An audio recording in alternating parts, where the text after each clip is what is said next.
नमस्कार मित्रों, आज हम दूसरी क्लास लेकर इस वक्त आया ताकि समय का सदुपयोग कर सकें। हमने पिछली क्लास के अंदर जो पढ़ा था उसमें मेरे थोड़ी कमी रही थी कि बोर्ड के ऊपर अक्षर मैंने छोटे लिखे जो आपको दिखाई दिए नहीं थे। अब अपन आगे बढ़ते हैं इस क्रिया प्रकरण को लेकर। पिछली कक्षा में हमने पढ़ा था कर्म के आधार पर क्रिया, और कर्म के आधार पर क्रिया कितने प्रकार की होती। कर्म के आधार पर क्रिया दो प्रकार की होती है। नंबर एक था सकर्मक क्रिया और नंबर दो अकर्मक क्रिया। सकर्मक क्रिया और अकर्मक क्रिया किसे कहते हैं, इसकी क्या पहचान होती है, इनके बारे में अपन ने बातचीत की थी, जिसमें मैंने आपको दिए गए वाक्य के अंदर क्रिया की पहचान कर्म के आधार पर कैसे करनी है वो सारी बात भी मैंने आपको बताई थी। मैंने कहा था आपको दो प्रकार के क्वेश्चन मार्क्स लगाने हैं। एक तो लगाना है क्या और दूसरा लगाना है, एक तो लगाना है क्या और दूसरा लगाना है किसको। क्या और किसको से क्रिया से प्रश्न करने के बाद यदि उत्तर मिलता है तो वह क्रिया सकर्मक होती है, वह क्रिया सकर्मक होती है। और यदि इन दोनों से कोई उत्तर नहीं मिलता है तो वह अकर्मक क्रिया होती है। जैसे अपन ने पढ़ा था मोहन पुस्तक पढ़ता है।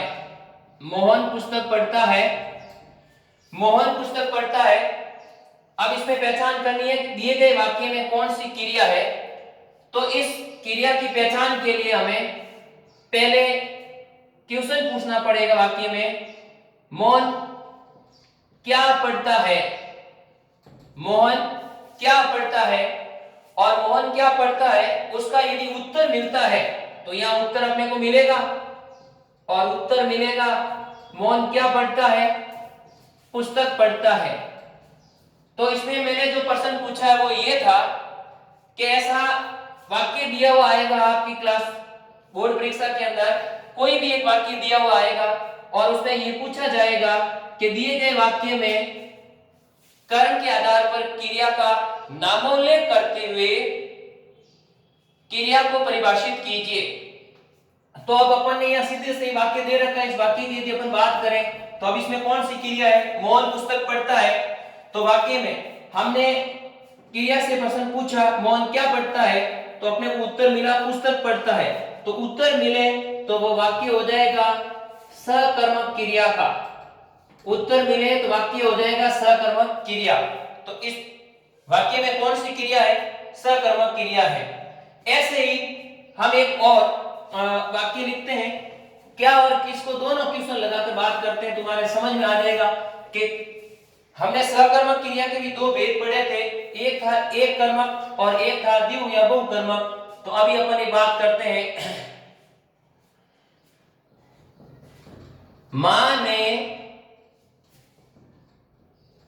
बच्चे को दूध पिलाया। मां ने बच्चे को दूध पिलाया। तो अपन यहां क्वेश्चन करेंगे दिए गए वाक्य में क्रिया का नामोल्लेख करते हुए परिभाषित कीजिए। तो हम यहां क्वेश्चन पूछते हैं, मां ने किसको क्या पिलाया। मां ने किसको क्या पिलाया, तो एक तो किसको और एक क्या। तो यहां किसको का प्रश्न पूछे तो आएगा बच्चे को, और क्या से करेंगे तो दूध। अपने को इस दिए गए वाक्य में दो उत्तर मिले हैं, तो जब भी वाक्य में दो उत्तर मिले तो वह क्रिया कौन सी हो जाएगी, द्विकर्मक।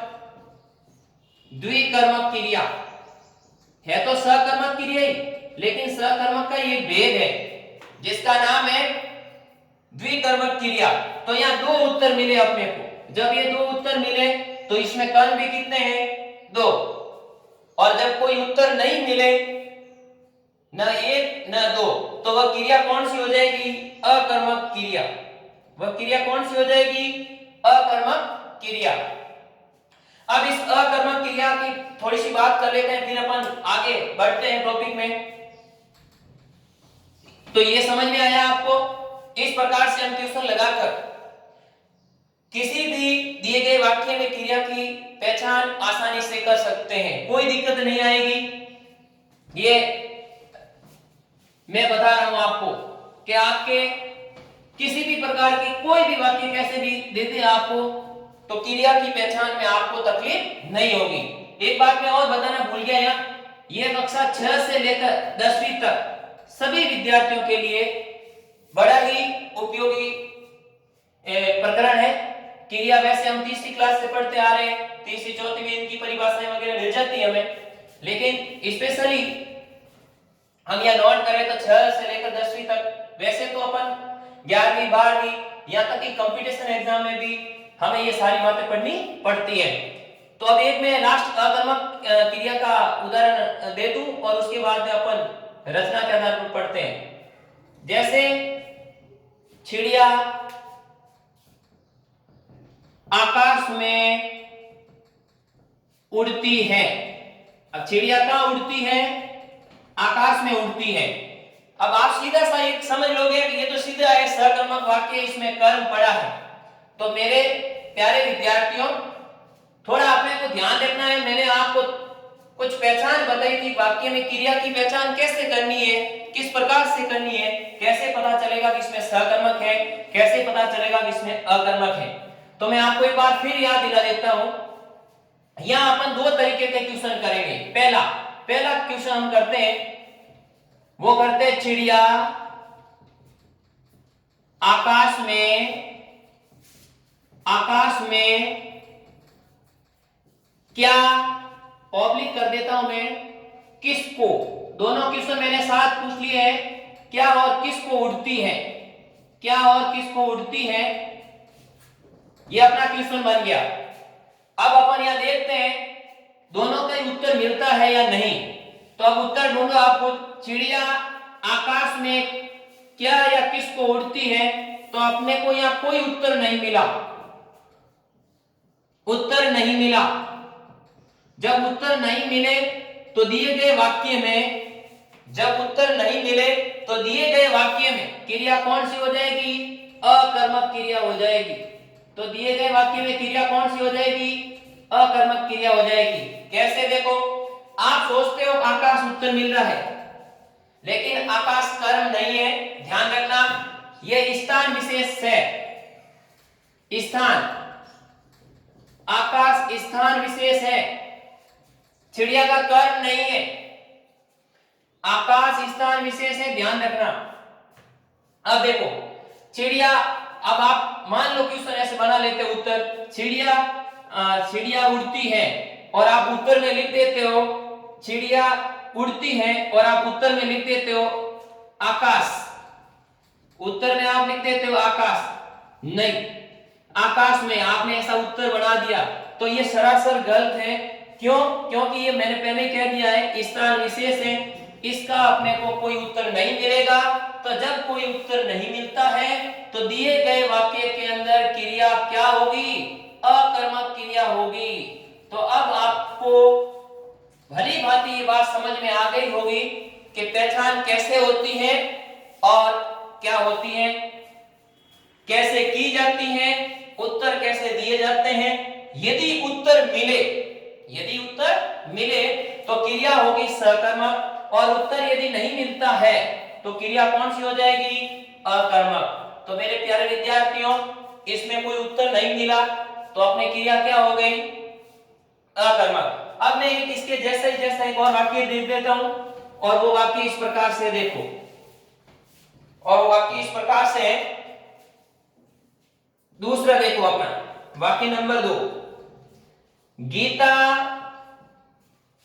मैदान में, गीता मैदान में दौड़ती है। गीता कहां दौड़ती है? मैदान में दौड़ती है। अब यहां अपन एक और लास्ट बात कर लेते हैं ताकि अपने कर्म के आधार पर क्रिया की पहचान का जो मसला है आसानी से हल हो जाए। अब मैं यहां क्वेश्चन पूछूं, गीता मैदान में क्या और किसको, क्या और किसको, गीता मैदान में क्या पब्लिक किसको दौड़ती है? तो अब आप जो क्वेश्चन बनाओगे वो इस प्रकार से बनाओगे। कैसे? जैसे मैंने कह दिया भाई गीता मैदान में दौड़ती है, आप तुरंत उत्तर ढूंढ लोगे मैदान, गीता दौड़ती है और सीधा आपका उत्तर आ जाएगा मैदान में। मैदान यहां उत्तर नहीं है। मैदान यहां पर फिर एक बार मैंने डाल दिया आपके मैदान में, यह भी स्थान विशेष है और स्थान विशेष हो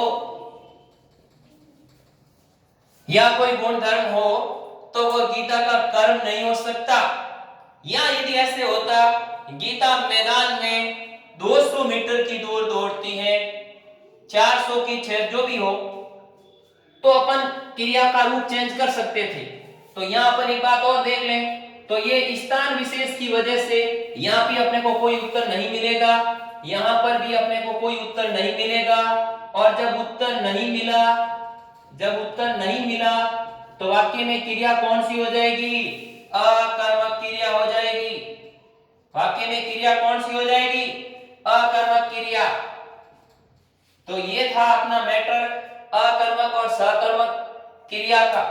अभी इसमें यदि आपको कोई दिक्कत है तो आप सवाल पूछ सकते हो। ये ध्यान रखना है, क्वेश्चन दो तरीके से पूछा जा सकता है। अकर्मक क्रिया में एक और तरीका है और वो है कौन से क्वेश्चन पूछा जा सकता है। मैंने बताया था पहले, यदि कौन में उत्तर यदि कर्ता मिलता है तो वह क्रिया अकर्मक है। आकाश में कौन उड़ती है तो उत्तर आएगा चिड़िया। आकाश में कौन उड़ती है तो उत्तर क्या आया? चिड़िया। चिड़िया यहाँ क्या है? चिड़िया यहाँ करता है। चिड़िया यहाँ क्या है? करता है। यहाँ ऐसे एक और बन सकता है, मैदान में कौन दौड़ती है तो मैदान में कौन दौड़ती है? गीता दौड़ती है। तो यहाँ गीता कौन है? करता है। गीता यहाँ कौन है? करता। तो ध्यान रखना, यदि कौन क्वेश्चन मार्क्स लगाकर सवाल पूछे और उसका उत्तर करता आए, और उसका उत्तर क्या है? करता आए, तो वह क्रिया क्या होगी? अकर्मक ही होगी। ये थोड़ा ध्यान रखना। अकर्मक की पहचान के लिए अपन कौन क्वेश्चन भी यूज कर सकते हैं, लेकिन कई बार कौन नहीं लगता है तो अपने पास में दो तरीके और है, क्या और किसको लगाकर हम सवाल क्रिया से करके उसके उत्तर ढूंढने का प्रयास कर सकते हैं। और यदि उत्तर मिल जाता है तो अपनी क्रिया कौन सी होगी? सकर्मक। और उत्तर नहीं मिले तो क्रिया कौन सी होगी? अकर्मक। कौन से उत्तर मिले तो क्रिया अकर्मक, क्या और किसको से उत्तर मिले तो क्रिया कौन सी हो जाएगी? सकर्मक। तो ध्यान रखना मेरे प्यारे विद्यार्थियों। अगली कड़ी हम चलते हैं। तो ये तो क्रिया किसके आधार पर थी? अपने कर्म के आधार पर थी। अभी अपन किस पर बात करेंगे? अभी अपन इसी प्रकरण को आगे बढ़ाते हुए हम बात करेंगे रचना, प्रयोग या बनावट के आधार पर क्रिया। किसके आधार पर? रचना, प्रयोग या बनावट के आधार पर क्रिया। तो हम यदि बात करें रचना, अपना जो दूसरा था पॉइंट, और वो पॉइंट था प्रयोग, रचना, बनावट के आधार पर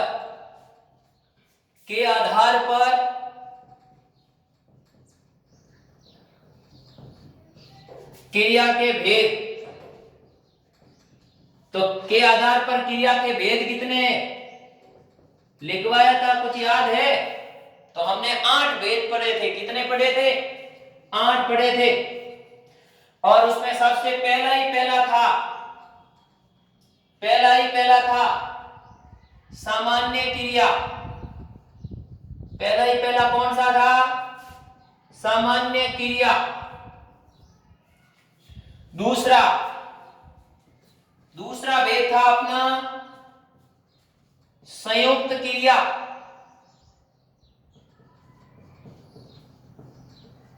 दूसरा भेद था अपना संयुक्त क्रिया।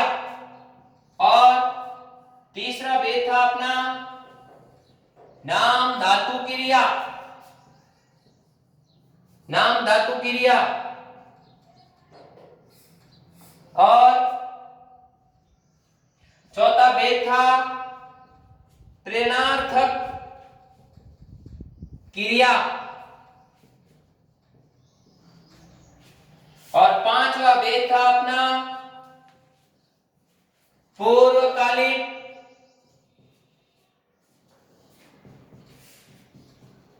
क्रिया। पांचवा भेद था अपना पूर्वकालीन क्रिया। छठा भेद था अपना कृदंत क्रिया।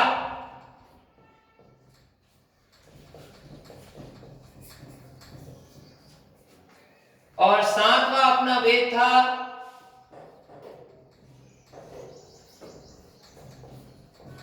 सहायक क्रिया। और आठवां अपना भेद था सजातीय क्रिया। कैसी क्रिया? सजातीय क्रिया। तो हमने ये 8 भेद उस दिन पढ़े थे। सामान्य क्रिया, संयुक्त क्रिया, नाम धातु क्रिया, प्रेरणार्थक क्रिया, पूर्वकालिक क्रिया, कृदंत क्रिया, सहायक क्रिया और सजातीय क्रिया। इन 8 भेदों का नाम उस दिन दिखे थे अपन ने, लेकिन अक्सर छोटे दिखाई नहीं दिए आपको बोर्ड पर। अब अपन इसी को एक एक करके परिभाषा के साथ हम आगे बढ़ते हैं। ये आपने यदि नोट नहीं किए हैं, आराम से आप इनको लिख सकते हो। सबसे पहला है अपना सामान्य क्रिया, दूसरा अपना है संयुक्त, नाम धातु, प्रेरणार्थक, पूर्वकालिक, कृदंत, सहायक और सजातीय क्रिया। इसमें हम सबसे पहले हमारा जो पहला जो रहेगा वो रहेगा सहायक सामान्य क्रिया। अब ये सामान्य क्रिया क्या होती है? पहला अपना ये रहेगा।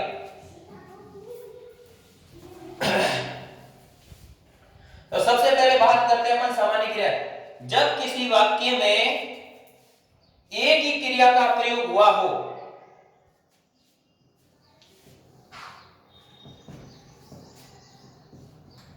जब किसी वाक्य में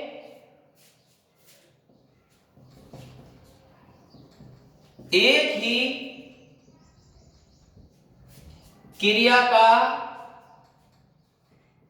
प्रयोग हुआ हो, उसे सामान्य क्रिया कहते हैं।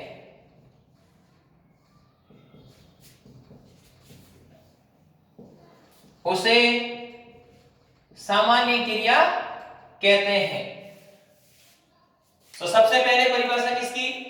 सामान्य क्रिया की। सामान्य क्रिया जब किसी वाक्य में एक ही क्रिया का प्रयोग हुआ हो, उसे सामान्य क्रिया कहते हैं। इसमें आप कोई भी ले सकते हो। उदाहरण के लिए जैसे महेंद्र जाता है, सामान्य क्रिया अपने को। यहां आपको कर्म वर्म के आधार पर कुछ भी ध्यान नहीं रखना है।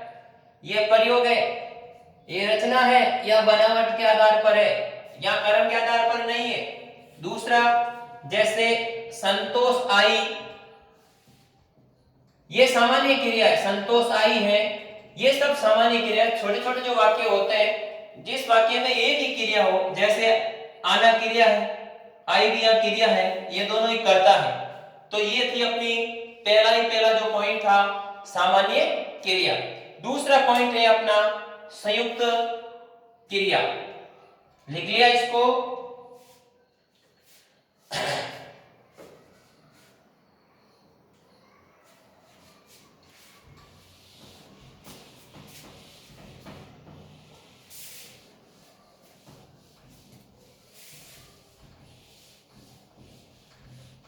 दूसरी अपनी क्रिया है वो है संयुक्त क्रिया।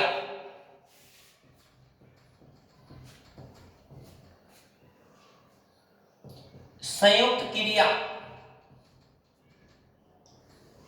दूसरी क्रिया कौन सी है? संयुक्त क्रिया। तो संयुक्त क्रिया की परिभाषा क्या होगी?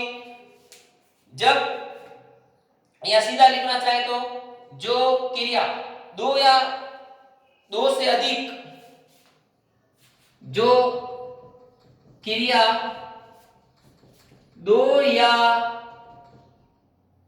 दो से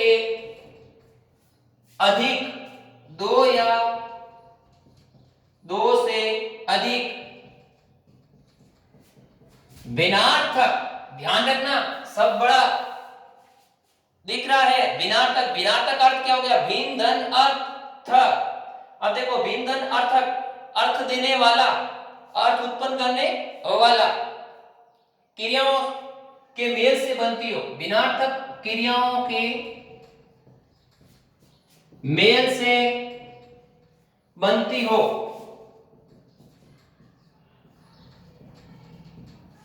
उसे संयुक्त क्रिया,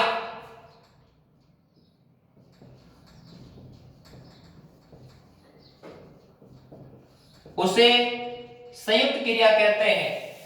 सीधा इसमें ऐसे भी परिभाषा लिख सकते हैं, जब किसी वाक्य में दो या दो से अधिक क्रियाओं का मेल हो, साफ सुथरा है। या थोड़ा बिनार्थक वगैरह मैंने लिखे, हिंदी की लैंग्वेज के अकॉर्डिंग शब्द आसानी से समझ में आए आपको, उसके लिए मैंने थोड़ा ये लिखा है। तो आप ऐसे सीधे भी दिमाग में यदि रखना चाहो तो ऐसे रख सकते हो कि जिस वाक्य में दो या दो से अधिक क्रियाओं का योग हो वह संयुक्त क्रिया होती। संयुक्त अर्थ होता है जुड़ना।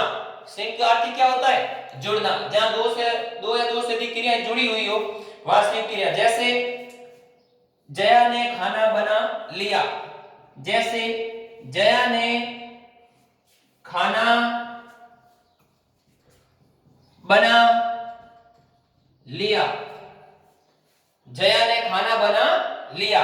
अब देखो ये सारे इस वाक्य को यदि आप देखोगे कर्म के आधार पर तो सहकर्मक है। देखो बनाना भी क्रिया है और लेना भी क्या है? क्रिया है, दोनों ही। राम ने दूध पी लिया, राम ने दूध पी लिया। लिया और पीना, बनाना और लेना, तो दो या दो से अधिक क्रियाएं जब साथ में हो किसी वाक्य में तो कौन सी क्रिया का वाक्य होगा? संयुक्त क्रिया का होगा। तो दूसरा पॉइंट था अपना संयुक्त क्रिया। तीसरा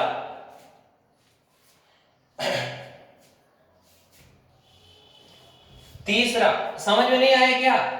और भी उदाहरण लिख सकते हो।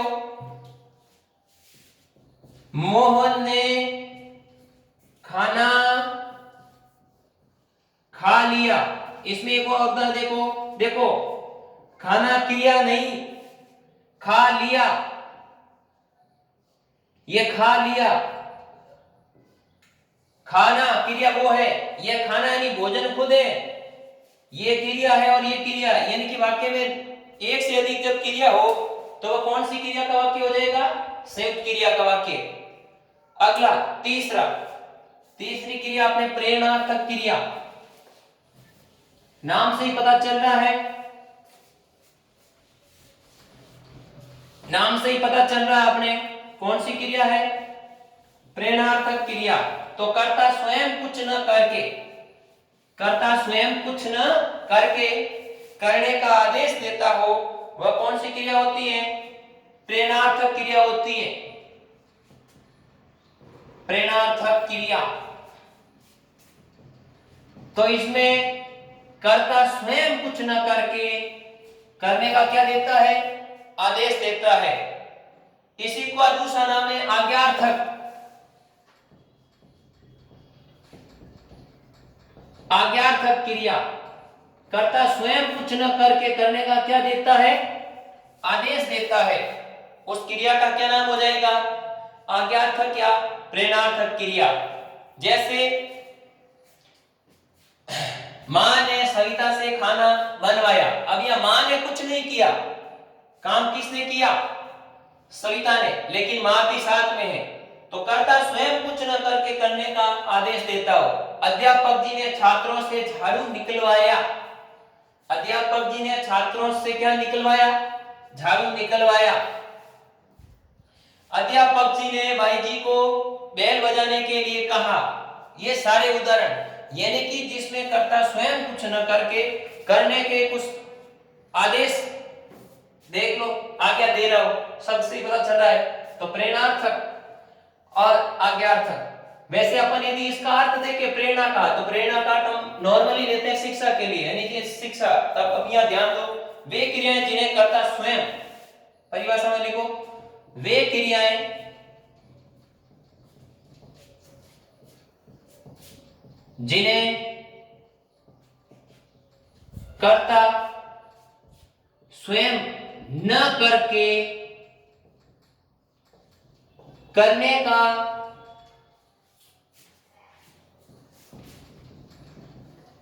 आदेश देता हो। कर्ता स्वयं कुछ न करके करने का क्या देता हो? आदेश देता हो, उसे प्रेरणार्थक या आज्ञार्थक क्रिया कहते हैं। जैसे जैसे अभी मैंने कहा अध्यापक जी ने छात्रों से झाड़ू निकलवाया। गीता स्विता से पत्र लिखवाती है। अब देखो यहां गीता कुछ नहीं कर रही है, गीता सविता से पत्र लिखवाती है, यानी कि गीता कुछ भी नहीं कर रही है। यहां कौन कर रही है? सविता, लेकिन करवा कौन रही है? तो गीता। तो ऐसे जब वाक्य मिले वो सारे वाक्य कौन से होंगे? आज्ञार्थक क्रिया के होंगे। नमस्कार, फिर मिलेंगे अपन कल इसी समय।